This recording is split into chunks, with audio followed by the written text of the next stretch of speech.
menanyakan tentang hukum tahlilan. Ini dalilnya sahih atau tidak ya? Ini baik. Jadi begini, dalil itu ada dalil yang langsung, ada dalil yang khas, ada dalil yang am. Artinya ketika kita bicara tentang dalil, kita bicara tentang syariat, kita bicara tentang usul fikih, kita bicara tentang apa? Ilmu bagaimana istimbat hukum atau bagaimana mengeluarkan hukum. Dalil itu ada dua model, ada dalil yang khusus, jadi dalil yang langsung bicara tentang permasalahannya. Contoh, dalil tentang masalah pengharaman zina, pengharaman riba, ada yang langsung. Ini ada yang langsung. Ada dalil yang sifatnya umum, artinya dalil itu sifatnya adalah dalil umum yang mengandung makna yang sangat banyak sekali, sangat luas sekali, tidak terfokus pada satu masalah ini.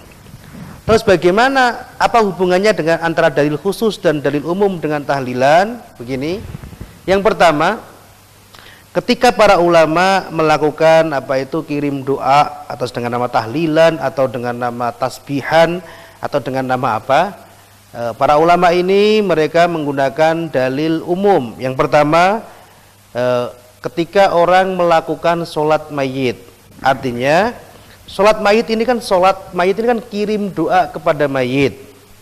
Artinya sampai tidak doa itu kepada mayit, dengan bukti adanya sholat mayit, itu membuktikan satu, kalau doa yang dibacakan itu sampai kepada mayit. Andaikan doa itu tidak sampai kepada mayit, Nabi tidak akan mengajarkan sholat mayit. Kenapa? Karena sudah meninggal dunia, nggak ada hubungannya dengan doa. Tapi buktinya Nabi mengadakan, berarti Nabi mengajarkan, mengamalkan kepada kita, doa yang kita baca itu sampai kepada mayit. Satu. Yang kedua, salah seorang sahabat diceritakan dalam hadis Sahih Muslim, datang kepada Rasulullah Muhammad SAW menceritakan kalau ibunya meninggal dunia. Ini hadis Sahih Muslim. Kemudian beliau mengatakan, andaikan ibuku bisa bicara sebelum meninggal dunia, pasti dia akan bersedekah. Tapi sampai meninggal dia tidak melakukan sedekah tadi. Kenapa? Karena tadi itu tidak bisa berbicara dan akhirnya meninggal dunia dalam kondisi belum sempat melakukan sedekah yang dilakukannya. Beliau bertanya kepada Rasulullah Muhammad SAW, Rasul, inti pertanyaannya, apakah saya bersedekah untuk ibu saya, ini akan sampai pahalanya kepada ibu saya?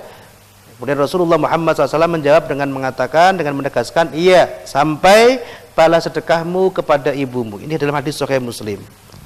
Ini menjadi dalil sedekah yang dilakukan oleh ahlul mayit, oleh keluarga mayit yang berbelasungkawa, keluarga yang meninggal atau oleh orang lain atas nama mayit itu sampai. Terus kemudian yang digunakan oleh para ulama. Kemudian ketika kembali kepada sedekah, ternyata dalam hadis yang sama dalam Sahih Muslim, Rasulullah Muhammad SAW dalam hadisnya Abu Dzar Al-Ghifari, ketika beliau menceritakan sebuah hadis tentang bagaimana para sahabatnya Rasulullah bertanya kepada Rasulullah, ada mereka ini ingin berlomba-lomba dalam amal.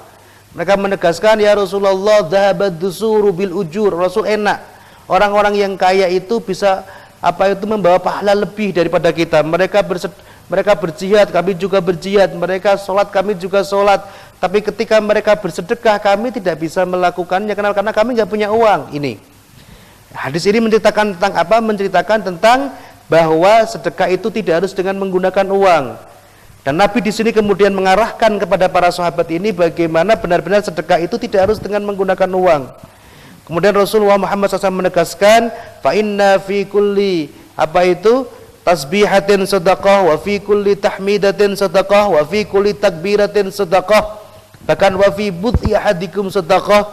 Ketahuilah sahabat bahwa di dalam setiap kalimat tasbih itu sedekah, kalimat tahmid, alhamdulillah itu sedekah, kalimat takbir itu sedekah, bahkan dalam hubungan suami istri itu juga merupakan sedekah.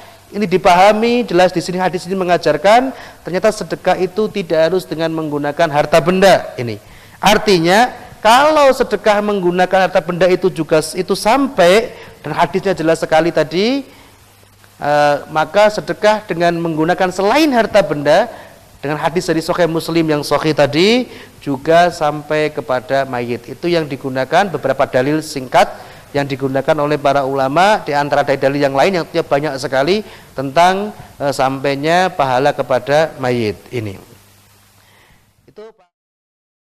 Itu dalil-dalil yang digunakan oleh para ulama, dan dalilnya sebenarnya sangat banyak sekali dan sudah sangat familiar sekali di antara orang-orang yang mendalami tentang bagaimana istimbat hukum, bagaimana mengeluarkan hukum dari Quran dan hadis ini.